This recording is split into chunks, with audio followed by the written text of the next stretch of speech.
महाराष्ट्र के Pune Porsche car हादसे में आरोपी नाबालिग के पिता और दादा की कस्टडी को कोर्ट ने और बढ़ा दिया है। पुणे की कोर्ट ने दोनों को अगले 14 दिनों तक जुडिशियल कस्टडी में भेजा है। पुलिस ने मामले के तूल पकड़ने के बाद पहले पिता विशाल अग्रवाल और फिर दादा सुरेंद्र अग्रवाल को अरेस्ट किया था। दोनों पर अपने पारिवारिक ड्राइवर को गलत तरीके से बंधक बनाकर रखने, उसे नकदी और उपहारों का लालच देने और बाद में दुर्घटना का दोष लेने की धमकी देने के आरोप में गिरफ्तार किया गया था। तो वहीं दूसरी तरफ पुणे पुलिस ने जुवेनाइल जस्टिस बोर्ड को पत्र लिखकर नाबालिग कार चालक की जांच करने की अनुमति मांगी है। नाबालिग को पुणे के एक ऑब्जर्वेशन होम में 5 जून तक निगरानी में रखा गया है। 19 मई की रात शहर के कल्याणी नगर इलाके में नाबालिग ने पोर्श कार से बाइक सवार 2 इंजीनियर्स को टक्कर मार दी थी। इसमें दोनों की मौत हो गई थी। पुणे कोर्ट फैसले के बाद नाबालिग आरोपी के पिता और दादा को 14 जून तक जेल में रहना होगा।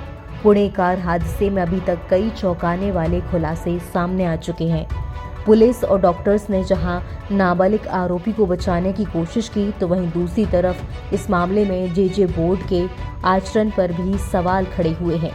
इसके बाद सरकार की तरफ से जे बोर्ड के रवैये की जांच के लिए एक समिति का गठन किया गया है, जो ये पता लगाएगी कि बोर्ड ने पहले सुनवाई में तमाम निर्देशों और नियमों का पालन किया था या फिर नहीं।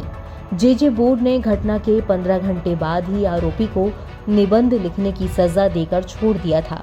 इसके बाद मामले ने काफी तूल पकड़ लिया था।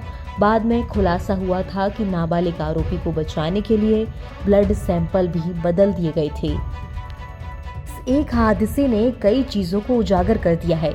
सोशल मीडिया पर लोग सवाल उठा रहे हैं कि कैसे एक बड़े बिल्डर का बेटा आपराधिक गतिविधि में शामिल होता है और सरकारी अधिकारी से बचाने के लिए कानून के बाहर जाकर काम करते हैं।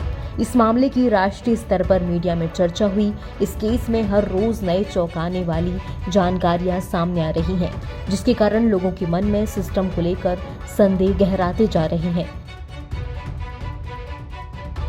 ताज़ा जानकारी ये सामने आई कि अभियुक्त ने शराब पी थी या नहीं, ये जांचने के लिए इसके खून का जो सैंपल लिया गया था, उस सैंपल को सरकारी अस्पताल के डॉक्टर ने फेंक दिया और उसकी जगह दूसरा नमूना ले लिया।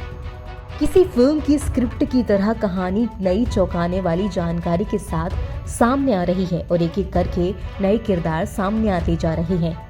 सबसे पहले मामले के केंद्र में पुलिस थी, फिर जुवेनाइल जस्टिस बोर्ड, जिसने अभियुक्त को सजा के तौर पर 300 शब्दों का निबंध लिखने का आदेश दिया, फिर अस्पताल के डॉक्टर जिन पर खून के नमूने बदलने का आरोप, फिर अभियुक्त यानी कि आरोपी के पिता और दादा जिन पर सबूत नष्ट करने का और ड्राइवर के अपहरण की कोशिश का आरोप, फिर परिवार के सदस्य विधायकों का रात में पुलिस स्टेशन पहुंचना, एक सरकारी डॉक्टर की नियुक्ति जिस पर खून के नमूने फेंकने का आरोप लगा।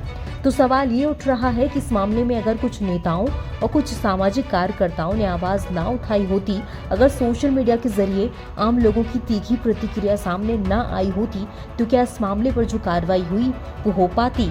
ये सवाल उठना अब लाजमी हो गया है। NBT ऑनलाइन की रिपोर्ट।